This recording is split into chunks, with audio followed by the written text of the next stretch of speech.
दानवीर सूर्यपुत्र कर्ण महाभारत का एक ऐसा वीर योद्धा जिसकी गाथाएं आज तक प्रचलित है। जल्दी से आगे बढ़ते हैं और जानते हैं उस क्षण के बारे में जब भगवान श्री कृष्ण और कर्ण के बीच संवाद हो रहा था। ऐसे में सूर्यपुत्र कर्ण ने कृष्ण जी से पूछा, मेरा जन्म होते ही मेरी मां ने मुझे त्याग दिया, क्या अवैध संतान होना मेरा दोष था? द्रोणाचार्य ने मुझे सिखाया नहीं क्योंकि मैं क्षत्रिय पुत्र नहीं था। परशुराम जी के पास गया तो उन्होंने मुझे सिखाया। जब मैंने उनसे शिक्षा प्राप्त कर ली और उन्हें मेरी सच्चाई के बारे में पता चला तो उन्होंने मुझे श्राप दे दिया। जिस वक्त मुझे उस विद्या की सर्वाधिक आवश्यकता होगी मुझे उसका विस्मरण हो जाएगा, क्योंकि उनके अनुसार मैं क्षत्रिय नहीं था। केवल संयोगवश एक गाय को मेरा बाण लगा, उसके स्वामी ने मुझे श्राप दे दिया, जबकि मेरा कोई दोष नहीं था। द्रौपदी के स्वयंवर में भी मेरा खूब अपमान किया गया, मुझे सोतपुत्र कहा गया। माता कुंती ने मुझे आखिर में मेरे जन्म का रहस्य बताया और उस समय भी उन्होंने मुझसे दान में अपने बेटों को बचाने के लिए कहा। जो कुछ भी मुझे प्राप्त हुआ वो मुझे दुर्योधन से ही प्राप्त हुआ, तो अगर मैं उसकी तरफ से लड़ा तो मैं गलत कहां हूं हे वासुदेव? ऐसे में भगवान श्री कृष्ण ने उत्तर दिया, हे राधे, मेरा जन्म कारागार में हुआ।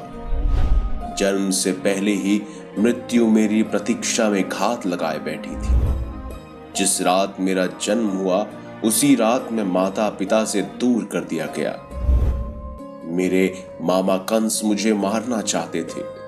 तुम्हारा बचपन खड़ग, रथ, घोड़े, धनुष और बाणों के बीच उनकी ध्वनि सुनते हुए बीता है। मुझे तो ग्वाले की गौशाला मिली, गोबर मिला और खड़ा होकर जब चल भी पाया उससे पहले ही कई प्राणघात हमले मुझे झेलने पड़े। उन राक्षसों से लड़ना पड़ा जिन्हें खुद मेरे मामा ने मुझे मारने के लिए भेजा था। कोई सेना नहीं, कोई शिक्षा नहीं, लोगों से ताने ही मिले कि उनकी समस्याओं का कारण मैं हूं।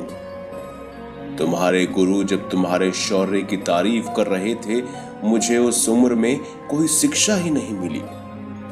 जब मैं 16 वर्षों का हुआ तब कहीं जाकर ऋषि सांदीपन के गुरुकुल में पहुंचा। तुम अपनी पसंद की कन्या से विवाह कर सके, लेकिन जिस कन्या से मैंने प्रेम किया वो कभी मुझे मिली ही नहीं। मुझे उनसे विवाह करने पड़े जिन्हें मेरी चाहत थी या जिनको मैंने राक्षसों से बचाया था।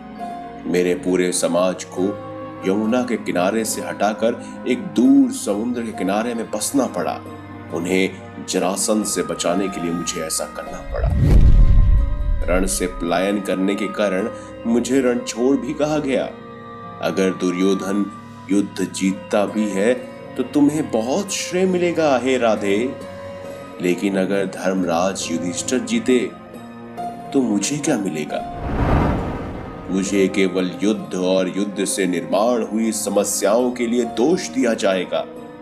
मुझे अनेकों श्राप झेलने पड़ेंगे। माताओं की पीड़ा का आह्वान करना पड़ेगा। अपने ही लोगों से मुझे दूर होना पड़ेगा। एक बात का स्मरण रहे राधे, हर किसी को जिंदगी चुनौतियां देती है। जिंदगी किसी के भी साथ न्याय नहीं करती। दुर्योधन ने अन्याय का सामना किया है तो युधिष्ठिर ने भी अन्याय भुगता है, लेकिन सत्य धर्म क्या है ये तुम भली भांति जानते हो। कोई बात नहीं अगर कितना भी अपमान हो, जो हमारा अधिकार है वो हमें ना मिले तो कोई बात नहीं, लेकिन महत्व इस बात का है कि तुम उस समय उस संकट का सामना कैसे करते हो। और अगर तुम उस संकट का सामना कर लेते तो आज ये दिन देखने को नहीं मिलता राधे।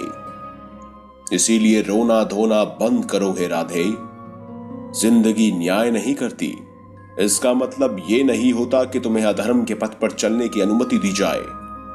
आज तुम्हारा वध निश्चित है, वो भी अर्जुन के हाथों।